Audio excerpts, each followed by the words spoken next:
जय माता दी। नवरात्रि के इस पावन पर्व पर माँ दुर्गा की आराधना करते हुए हम प्रस्तुत कर रहे हैं दुर्गा सप्तशती के 7वें और 8वें अध्याय का पाठ।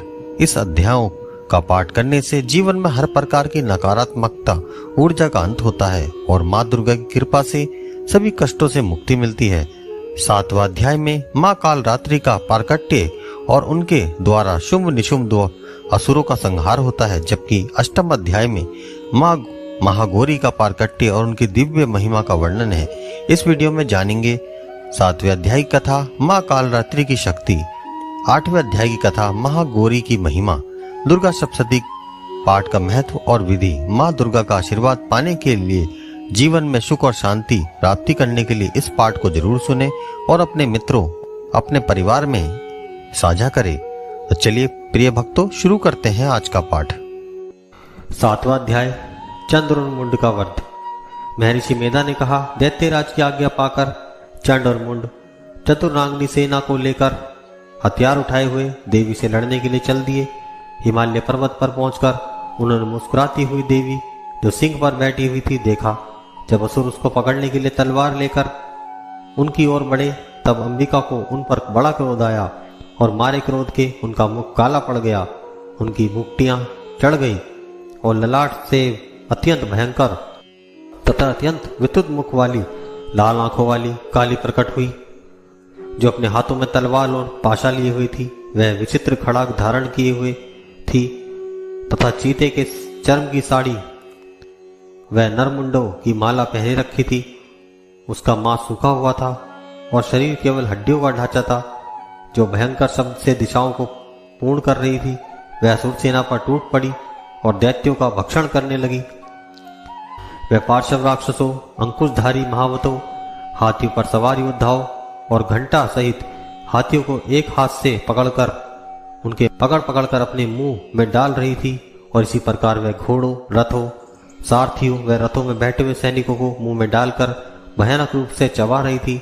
किसी के केश पकड़कर, किसी को पैर से दबाकर और किसी दैत्य की छाती से मसलकर मार रही थी।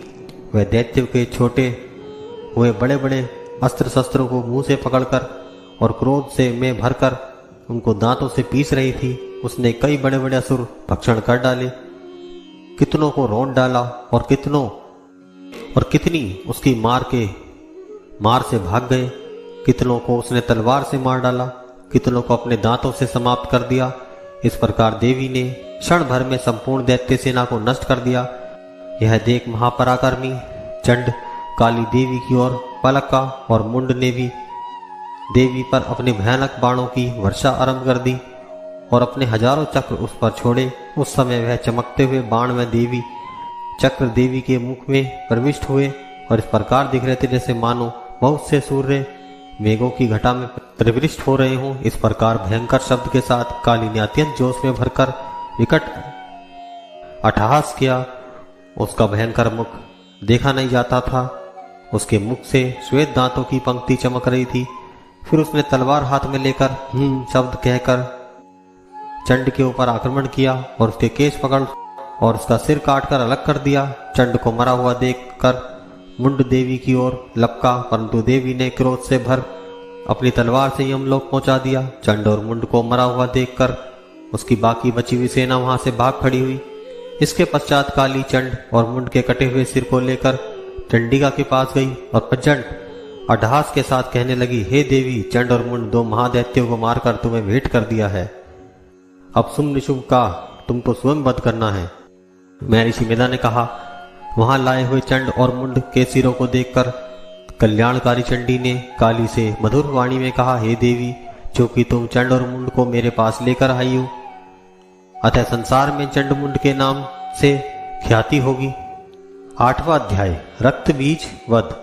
महर्षि मेधा ने कहा, चंड और मुंड नामक असुरों के मर जाने से और बहुत सी सेना के नष्ट हो जाने से असुरों के राजा प्रतापी शुंभ ने क्रोध युक्त होकर अपनी संपूर्ण सेना को युद्ध के लिए तैयार होने की आज्ञा दी।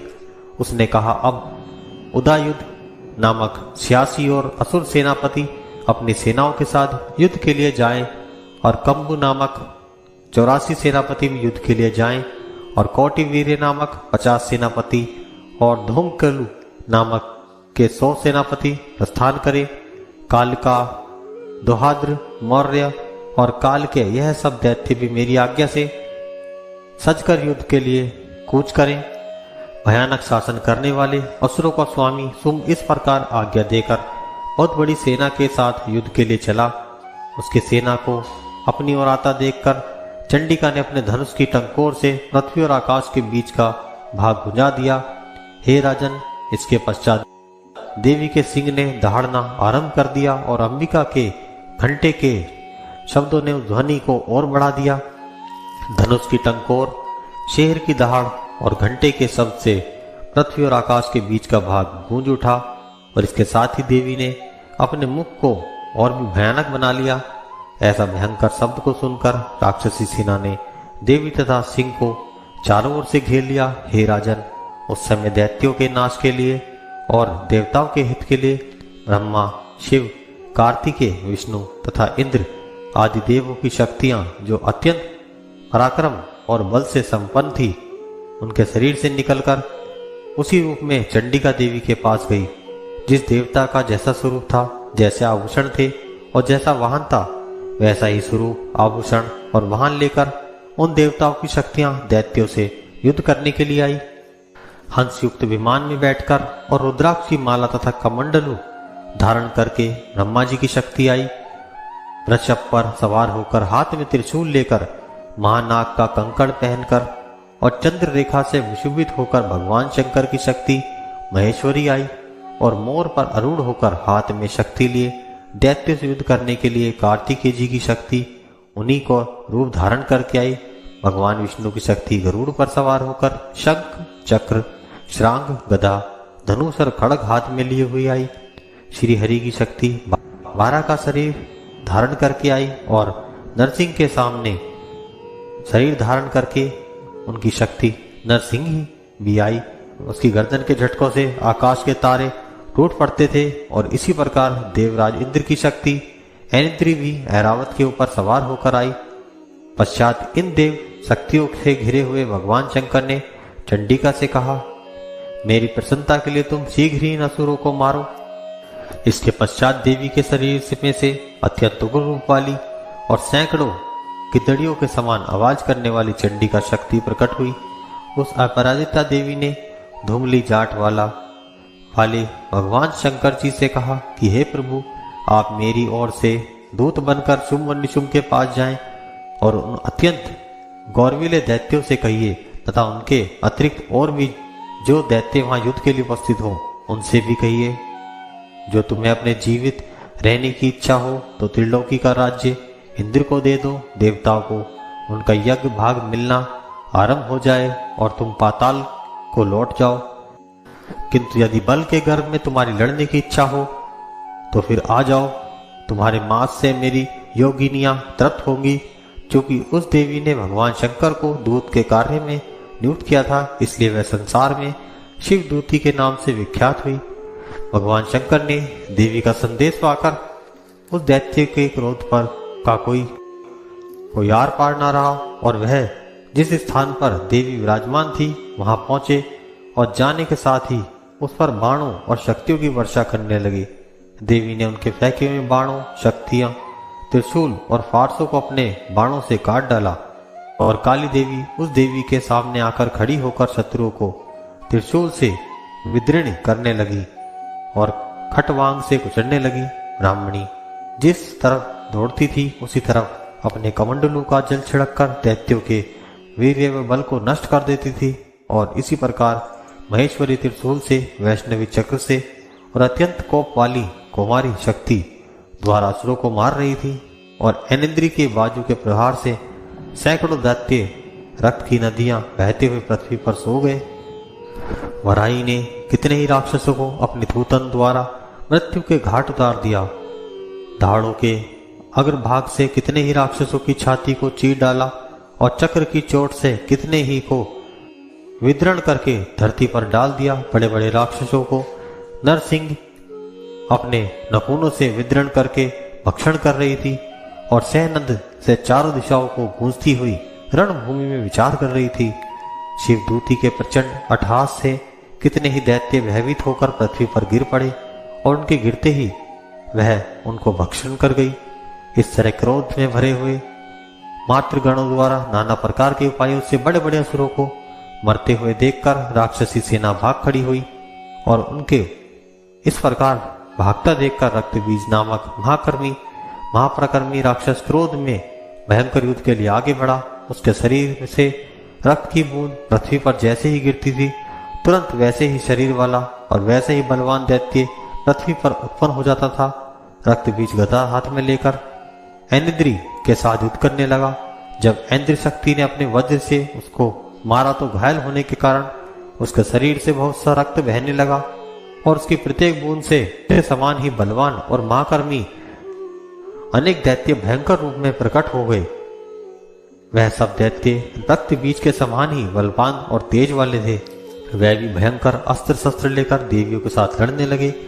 जब ऐन्द्री के वज्र प्रहार से उसके मस्तक पर चोट लगी और रक्त बहने लगा तो उसमें से हजारों ही पुरुष उत्पन्न हो गए।